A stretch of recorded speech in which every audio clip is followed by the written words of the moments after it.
In this space, I want to share a little bit of Torah, and a lot happens in this week's portion, right? In this week's portion, Chayei, Sarah dies. Abraham buys a cave and buries his wife Sarah in it. A servant is sent to find a wife from the old country for Isaac.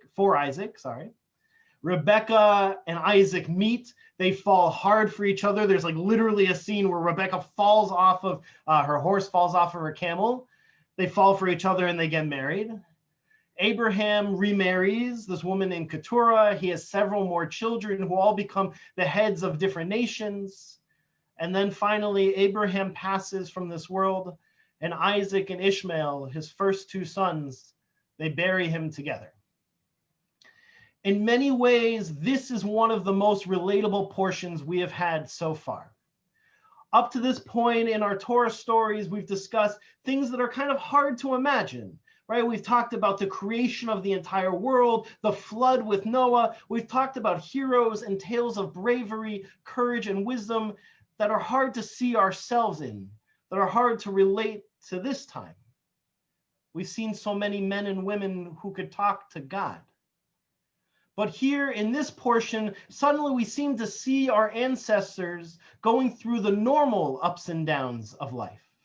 We see them burying a loved one, finding a partner, getting married, having children, passing from this world. And at taking a view here at the normal, something strange happens in our portion. God disappears and goes silent. After chapters of God showing up, destroying cities, even the world, after chapters of God appearing and commanding anyone who would listen, we suddenly only hear silence from God. We see a void of action.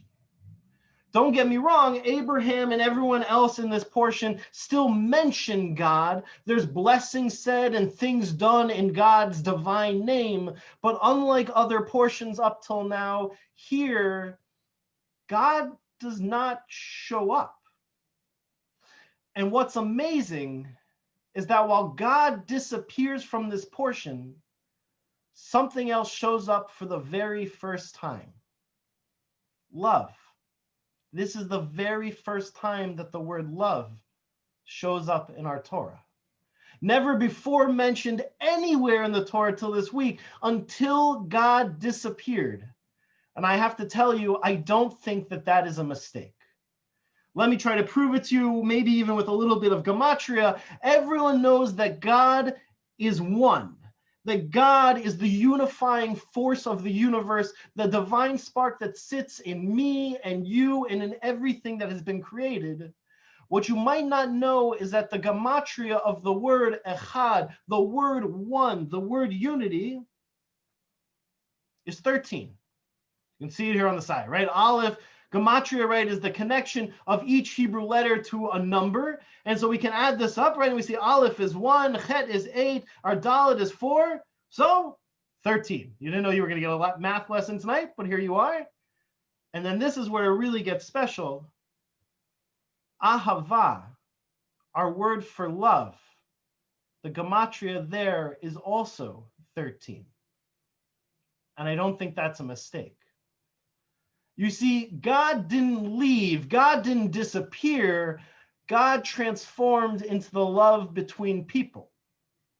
This is an idea we must start to live by, that we have to grab a hold of, that the love between us, the love we show for our community, for our families, for our friends, for ourselves, is God literally manifests in this world.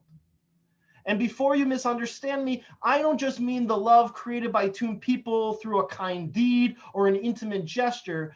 That stuff is good. For sure, that stuff is love. But I also mean that feeling you get when you think about those who are no longer with us. That love, that energy, that's God.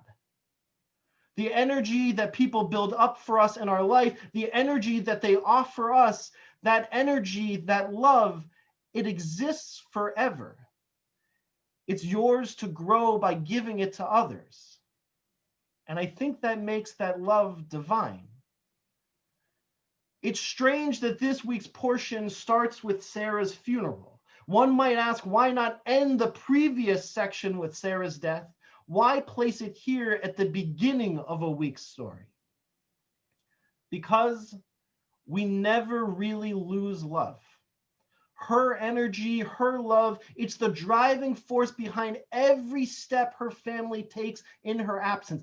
Every single thing that happens in this portion is because of that love, that energy that she gave to her family.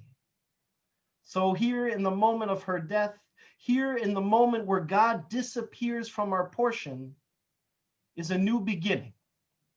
It's a moment of transformation from the physical, from living, to the energy of love, which goes to those that we offer it to and can never be destroyed, only built up. It's an energy that will exist long after we are gone. It's divine. Good Shabbos.